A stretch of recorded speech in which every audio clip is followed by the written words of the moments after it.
My name is Martín Rivadeneira. I'm a real estate agent here in Manta, and today we're gonna compare luxury condos, the luxury condos market, the future, a little bit about the cities. So we're gonna compare Quito versus Manta. I'm from Guayaquil. I have lived in Quito. Now I'm living in Manta, as I told you. And what I can tell you is that I decided to come to Manta because I wanted to live like the ocean life, near the ocean, that style of living. And also Manta has a few things that I think that is gonna increase its potential massively in the future. Quito is an incredible city, the capital of Ecuador, home of more than 2,500,000 people, so that's 10 times the Manta's population. And there are many places where you can live in Quito. You have Republic of Salvador, Gonzales Suarez, that's all condos, or if you want a house, you can live in Cuenca, and now we have this upcoming little town in Quito called Puembo. Manta, on the other hand, is an upcoming city, just 250,000 people. It's not even in the top 3 largest cities of Ecuador. We do not have international connections yet, but that's about to change in the future.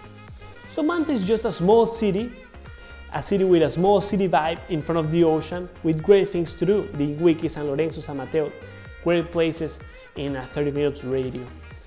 In terms of the future, Quito is the capital of Ecuador. It's the city with probably the biggest middle class in Ecuador. But Manta, as I told you, has some things that can increase its value, its potential for future businesses and real estate massively in the future. We're gonna talk about those. Cuenca's competition. Ecuador is a top spot for retirement, and Cuenca is a city that has attracted the most people. Now Cuenca has an upcoming competitor, which is Manta. Ocean life versus mountain life. As more expats are coming to buy properties in Ecuador, Manta is going to catch a good portion of that flow of money. Yes, of course, because now we have a competitor. We can offer not just Cuenca, we can offer Manta. Maybe even bringing competition to Costa Rica, which also has that ocean lifestyle offering, if I can say it that way. The second reason is the port. Ecuador has not yet signed a trade agreement with the states. Colombia, Chile, Peru, Mexico already did it under Alianza del Pacífico many years ago. Ecuador hasn't. That's the name of the free trade agreement with these countries, Alianza del Pacífico. The new elected president, Guillermo Lasso, wants to sign a trade agreement with the states. That's very important. That's why he won the presidency. So it's a big deal. Less taxes, more free trade agreements, Ecuador open to the world, más Ecuador en el mundo y más mundo en el Ecuador, which means more Ecuador in the world and more world in Ecuador. That was his phrase for the campaign. When Ecuador becomes a part of this Alianza del Pacífico, the port of Guayaquil will not be able to handle all the flow of goods, and some of that flow is going to be pushed to Manta, to the port of Manta, and that's going to attract investment to Manta. There's going to be more movement. International connections. Manta does not have international connections now, but even we have the infrastructure. Even the name of the airport is Aeropuerto Internacional Eloy Alfaro, which means International Airport Eloy Alfaro. As the city grows in the near future, there's going to be a financial reason for an international airlines company to actually open an international flight from Manta to Panama, from Manta to Miami. That's going to be in the near future, I think. You don't need a car. That's very important for tourists in Ecuador who come in an airplane and stay here for the weekend, and also for expats, because most expats do not own cars when they come to retire in Ecuador, so that's an important thing. And now we're going to talk a little bit about real estate. Manta wins because there's nothing that can beat ocean views.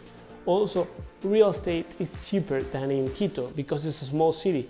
Apartments can rent in Airbnb for tourists from Ecuador or outside Ecuador, or long-term to expats or Ecuadorians who are living here full-time.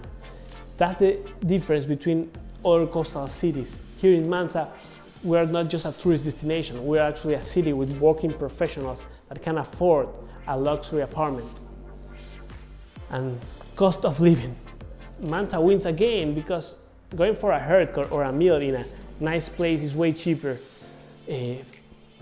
Food is cheaper, also gyms are cheaper. It's like we're comparing like Tampa, Florida versus New York. A bigger city, like Quito, of course, is going to have higher prices than Manta. The same way as I said, Tampa, Florida is going to have cheaper prices than New York and LA. Friendliness. Generally, in the coast, well, this doesn't have to be with real estate, are more friendlier than in La Sierra. Every Ecuadorian knows that. People in the coast are more open to make new friends. And I'm here in Manta now to finalize this video, but I love living in the mountains too.